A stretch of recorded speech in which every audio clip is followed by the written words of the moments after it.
నమస్తే. ప్రస్తుతం మనం వనస్థలి పోలీస్ స్టేషన్ దగ్గర ఉన్నాం. ఇప్పుడే వనస్థలిపురం ఎస్కే నగర్లో జరిగినటువంటి దారుణ హత్య, దేవరకొండ మహేష్ హత్య చేసినటువంటి మహేష్ ఇక్కడనే ఇదే పోలీస్ స్టేషన్లో ఉన్నాడు. ఇప్పుడే మీరు విజువల్లో చూడండి. ఈ ప్రభుత్వ ఆసుపత్రికి తీసుకుపోయి టెస్టులు చేయించారు. వైద్య పరీక్షల అనంతరం ఇప్పుడు కోర్టులో సబ్మిట్ చేసే అవకాశాలు కనిపిస్తున్నాయి, హయత్ నగర్ కోర్టులో. అయితే ఈ అంశానికి సంబంధించి సిఐ కూడా మాట్లాడడం జరిగింది. పూర్తి స్థాయిలో ఇది కక్షపూరితంగా కేవలం పగ పెంచుకొని చంపిన పరిస్థితే కనిపిస్తూ ఉంది.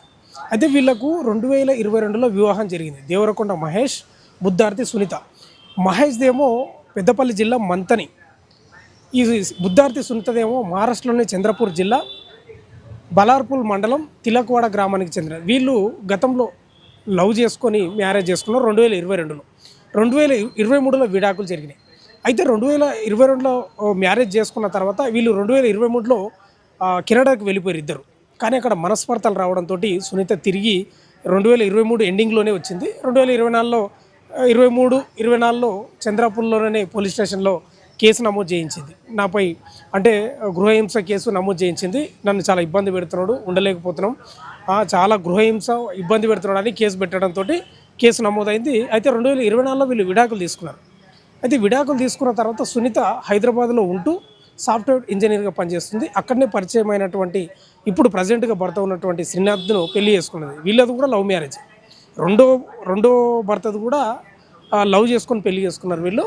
అయితే ఈ విషయము రెండో భర్తకు తెలియదు. సునీత చెప్పలేదు, నాకు మొదట పెళ్లి జరిగింది అనేది మాత్రం చెప్పలేదు. కానీ రెండో భర్తను పెళ్లి చేసుకున్న తర్వాత అతను కూడా సాఫ్ట్వేర్ ఇంజనీరే. అయితే ఈ మధ్యకాలంలో అంటే ఒక 2024లో 24-25 ఈ ప్రాంతంలో ఈ దేవరకొండ మహేష్ అంటే మొదటి భర్త యొక్క తల్లి చనిపోయింది.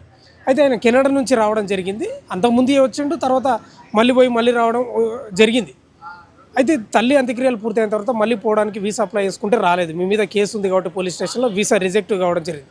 ఇవన్నీ అంశాలు దృష్టిలో పెట్టుకొని కక్ష పెంచుకొని పూర్తి స్థాయిలో ఏమైనా చంపాలనే ప్లాన్లో భాగంగా హైదరాబాద్లో మొదటిగా మియాపూర్లో ఉన్నాడంట. తర్వాత ఎక్కడ ఉంటుంది సునీత అనేది తెలుసుకొని ఇక్కడ మన వనస్థలిపురం ఎస్కే నగర్లో ఉంటుందని తెలుసుకొని తుర్కియాంజల్లో ప్రైవేట్ హాస్టల్లో ఉంటూ చాలాసార్లు రెక్కి నిర్వహించి ఆన్లైన్లో కత్తి ఈ టూల్స్ చాలా మటుకు టూల్స్ అవన్నీ బుక్ చేసుకొని అవి డెలివరీ చేసుకున్న తర్వాత పక్కా ప్లాన్ చేసుకొని అంటే ఎగ్జాక్ట్లీ నిన్న 11-12 గంటల ప్రాంతంలో అపార్ట్మెంట్కి వెళ్ళి అప్పుడు వాచ్మెన్ కూడా లేకున్నాడు. వాచ్మెన్ లేకుంటే సరాసరి పైకి వెళ్ళి ఎవరో అడిగితే ఏదో వర్క్ చేయడానికి వచ్చిన ప్లంబర్ వరకు ఏదో వర్క్ చెప్పిండంట. పైకి వెళ్ళి సరాసరి ఆ డోర్ కొడితే అంటే ఎందుకు వెళ్ళిండంటే రెక్కి నిర్వహించిండు. భర్త ఏ టైంలో ఉంటాడు. అయితే ఈ సునీత భర్త ప్లస్ అత్తతో కలిసి అపార్ట్మెంట్లో 4వ అపార్ట్మెంట్లో ఉంటుంది. అపార్ట్మెంట్లో 4వ ఫ్లోర్లో ఉంటుంది. అయితే భర్త లేని సమయంలో చూసి నిన్న 11-12 గంటల ప్రాంతంలో వెళ్ళి డోర్ కొడితే సరాసరి సునీతనే డోర్ తెచ్చి అవి 3 నెలల గర్భిణి అన్నట్లు కూడా తెలుస్తూ ఉంది.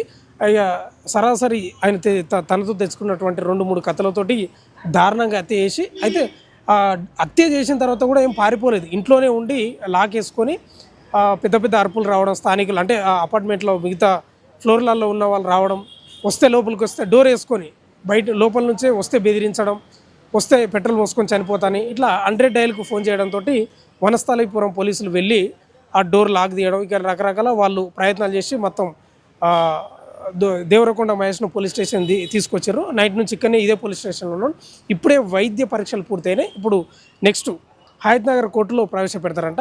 మరి దీనికి సంబంధించి సిఐ కూడా మాట్లాడిన పరిస్థితి కనిపిస్తూ ఉంది. పూర్తి సమాచారం ఇంకా తెలియాల్సి ఉంది.